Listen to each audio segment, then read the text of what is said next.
एक बार फिर से अपने धर्म को बचाने, अपने मंदिर मस्जिद को बचाने के चक्कर में 5 अमूल्य ज़िंदगी जिनके सहारे शायद परिवार भी रहा होगा, उनके घर पे ना जाने कौन कौन से वो लोग ऐसे रहे होंगे जो ये सपना लिए बैठे होंगे, जो ये बड़े होंगे तो शायद उनके बुढ़ापे का सहारा बनेंगे, उनके अंधे की लाठी का सहारा बनेंगे।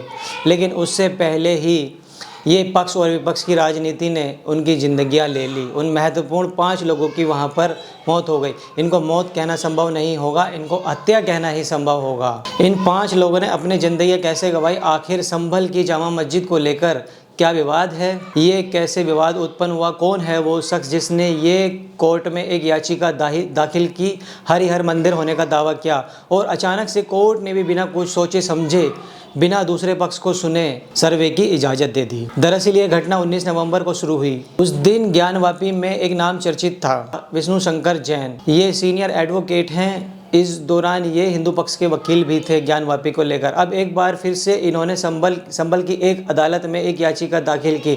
इनके मन में क्या आया, कहाँ से आया, वो कोई नहीं जानता और किसने इनको वो प्रमाण दिया, ऐसा मेरी जानकारी में ये नहीं है। एक अदालत में इन्होंने याचिका दाखिल की। इन्होंने याचिका में आरोप लगाया कि जो शाही जामा मस्जिद है संभल में, असल में वो पहले हरिहर मंदिर हुआ करता था, उसे तोड़कर वहाँ पर जामा मस्जिद का निर्माण किया गया। अदालत इस मामले को लेकर उसकी बेंच सुनवाई भी करती है। कुछ ही घंटे बहस चली होगी और उसके बाद से कोर्ट भी एक ऐसा फैसला दे देती है जिसको लेकर अब कोर्ट की आलोचना की जा रही है। फैसले में कहा जाता है कि मस्जिद का सर्वे करा जाए और सर्वे के लिए टीम नियुक्त भी होती है। इतनी जल्दी ये फैसला दिया जाता है, आपने आज तक ऐसा फैसला किसी विवाद को लेकर भी नहीं सुना होगा। अगर अदालतें ऐसे ही काम करती तो देश में होने वाले लाखों को ऐसे फैसले वो ना पेंडिंग होते। दिन टीम चली भी जाती है, शाम के टाइम पहले बेंच जाती है, मस्जिद कमेटी से बात करती है कि उनको भी समझ नहीं आता ये आखिर हो क्या रहा है। उन लोगों ने भी हामी भर दी है, सर्वे होता है, वीडियोग्राफी होती है और रात होने से पहले टीम वहाँ से निकल जाती है। आती है 22 नवंबर की। उस दिन होता ये है कि जुमे की नमाज थी। पुलिस फोर्स तैनात कर दी जाती है वहाँ पर ताकि वहाँ पर बवाल ना हो सके। प्रशासन की वहाँ पर मुस्तैदी होती है, किसी भी प्रकार से वहाँ पर ऐसी कोई अनहोनी ना हो। अब आती है ये घटना 24 नवंबर की। अब सवाल होता है कि 24 नवंबर को आखिर वहाँ पर क्या हुआ। दरअसल वहाँ पर 24 नवंबर को जैसे सुबह होती है, सुबह होते ही कुछ लोग आप देख सकते हैं वहाँ पर नारे लगा रहे हैं। जो सीनियर एडवोकेट है, जो नाम मैंने अभी बताया, विष्णु शंकर जैन, ये सर्वे टीम के साथ जाते हैं और वहाँ पर ये धार्मिक नारे लगाते हैं, क्योंकि इनको पता होता है कि जैसे ही हम इस तरीके के नारे लगाएंगे तो ये मस्जिद हमारे हाथ में आ जाएगी। कमेटी का कहना है कि आज हमें बताया भी नहीं गया और वहाँ पर सर्वे टीम पहुँच जाती है। 2 दिन पहले भी वहाँ पर एक सर्वे हुआ था जो कि 19 नवंबर को हुआ था, लेकिन 22 तारीख को वहाँ पर फिर से सर्वे होता है और ये पूरा प्रमाण है कि टीम वहाँ पर बाकायदा धार्मिक नारे लगा रही। टीम वहाँ पर पहुँचती है और वहाँ पर पुलिस भी मुस्तैदी के साथ अपनी सुरक्षा व्यवस्था चाक चौबंद करके रखती है। इसके बाद जो कुछ होता है वहाँ पर वही सबसे अधिक दुर्भाग्यपूर्ण है, सबसे अधिक भयावह है। वहाँ पर किसी ने वहाँ पर ये सूचना फैला दी कि मस्जिद के अंदर खुदाई चल रही है। इस खुदाई को लेकर ही वहाँ पर सारा बवाल स्टार्ट हो गया। 10 से 15 किलोमीटर तक की जो दूसरे पक्ष यानी मुस्लिमों की जो वो भीड़ थी वहाँ पर वो बाहर इकट्ठा होने लगती है, क्योंकि मस्जिद को क्षति पहुंचाई जा रही है। वहाँ पर नेताओं के तार्किक और अतार्किक बयान आने लगते हैं कि हमसे हमारी मस्जिदें छीनी जा रही हैं, तो आप क्या कर रहे हैं वहाँ पर। आप उस जनता के भरोसे बैठे हैं वहाँ पर, जिस जनता ने आपको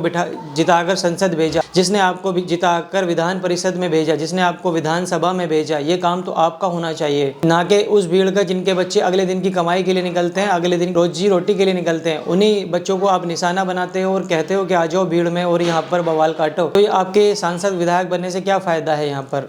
इस पर विचार करना होगा दोनों पक्षों को। कमेटी वहाँ पर जाती है अंदर और वहाँ पर कोई ऐसी खुदाई नहीं होती, ऐसा मैं साफ कर दे रहा हूँ यहाँ पर ये। और पुलिस टीम, जिसमें कहा जा रहा है कि वहाँ के एसपी डीएम मौजूद थे उस जगह पर, मौके पर, और एक और आला अधिकारी वहाँ पर आपस में बातचीत कर रहे थे। और जब भीड़ वहाँ पर इकट्ठा होती है तो किसी ने ये सूचना फैला दी थी कि अंदर खुदाई का काम चल रहा है, मस्जिद को वहाँ पर क्षति पहुँचाई जा रही है। भीड़ वहाँ पर नारेबाजी करती है और नारेबाजी वहाँ पर शुरू हो जाती है। एसपी जो और वहाँ पर डीएम आला अधिकारी हैं कि उन्होंने वहाँ पर बताया कि ऐसा कुछ नहीं हो रहा, आप पत्थरबाजी ना करें, नारेबाजी यहाँ पर ना करें। लेकिन भीड़ वहाँ पर अनियंत्रित हो जाती है, उसमें केवल नारे लगाए जाते हैं वहाँ पर।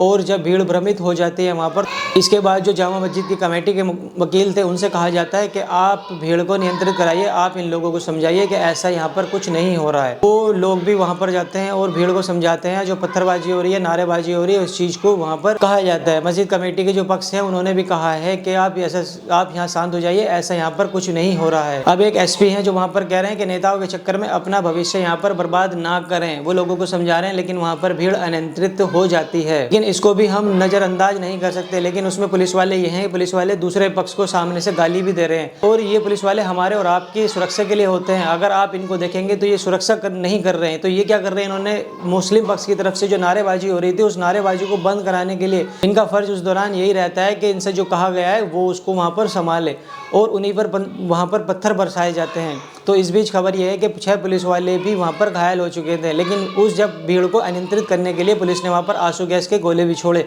उसके बाद वहाँ पर आगे भीड़ बढ़ गई। इसी के अंदर वहाँ पर 5 लोगों ने अपनी महत्वपूर्ण जान गंवा दी। कुछ लोग ट्विटर पर आकर अब ज्ञान भी दे रहे हैं कि वो एक आतंकवादी थे, उन आतंकवादियों को मार दिया गया।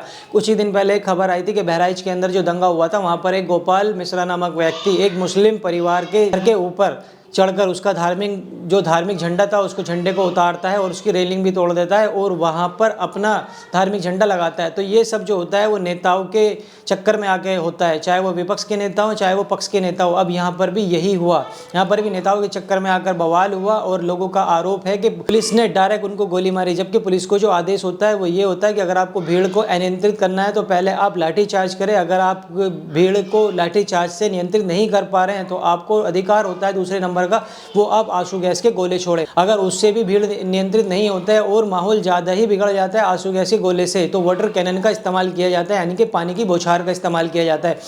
उसके बाद आता है कि आपको अगर ऑर्डर मिले हैं ऊपर से, अगर आपको डीजीपी की तरफ से कोई ऑर्डर मिला है कि आप फायरिंग कर सकते हैं, तो भी वो उस कंडीशन में भी जो फायरिंग होती है वो हवाई फायरिंग होती है। तो यहाँ पर यह बताया जा रहा है कि पुलिस की गोली से 5 लोगों की यहाँ मौत हो गई है। अगर पुलिस गोली भी चलाती है तो वो पैर में गोली चलाती है या हाथ पर चलाती है, लेकिन पुलिस ने जो गोली चलाई है वो सीधा सीने पे चलाई है। अब पुलिस के ऊपर भी आरोप लग रहे हैं कि पुलिस वहाँ पर लोगों की सुरक्षा के लिए होती है, ना कि सीने में गोली मारने के लिए। माहौल बढ़ता जा रहा है, ये विष्णु शंकर जैन है, इनकी वजह से बढ़ता जा रहा है। इनको कब सपना आया, कब इनको ऐसा तार्किक नजर आया, क्योंकि ये ज्ञानवापी के भी वकील थे।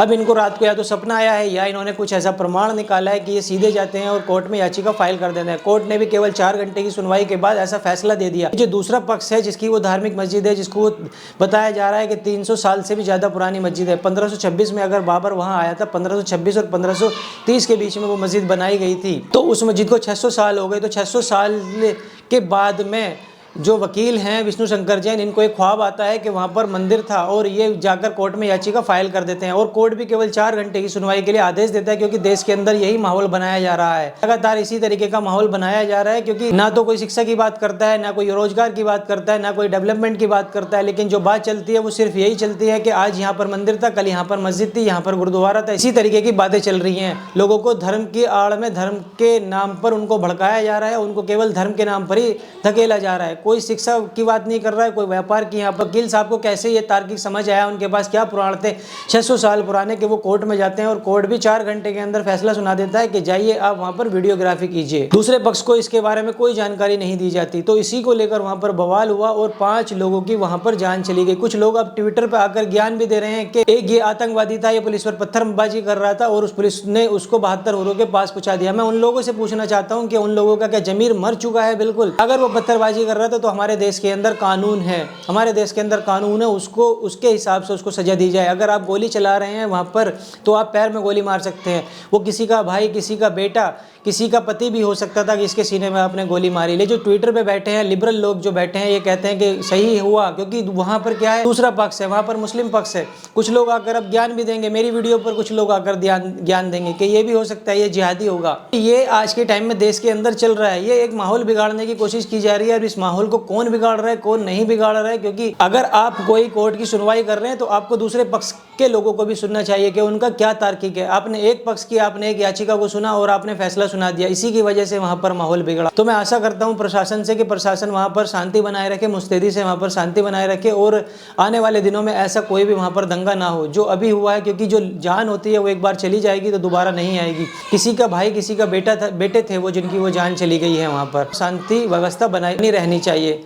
दोस्तों कैसी लगी आपको ये न्यूज़? अगर आपको पसंद आई है तो हमें कमेंट करके जरूर बताइए। वीडियो को लाइक कीजिए, चैनल को सब्सक्राइब कीजिए और वीडियो को शेयर करना ना भूलें। तब तक मिलते हैं अनदर वीडियो में। जय हिंद।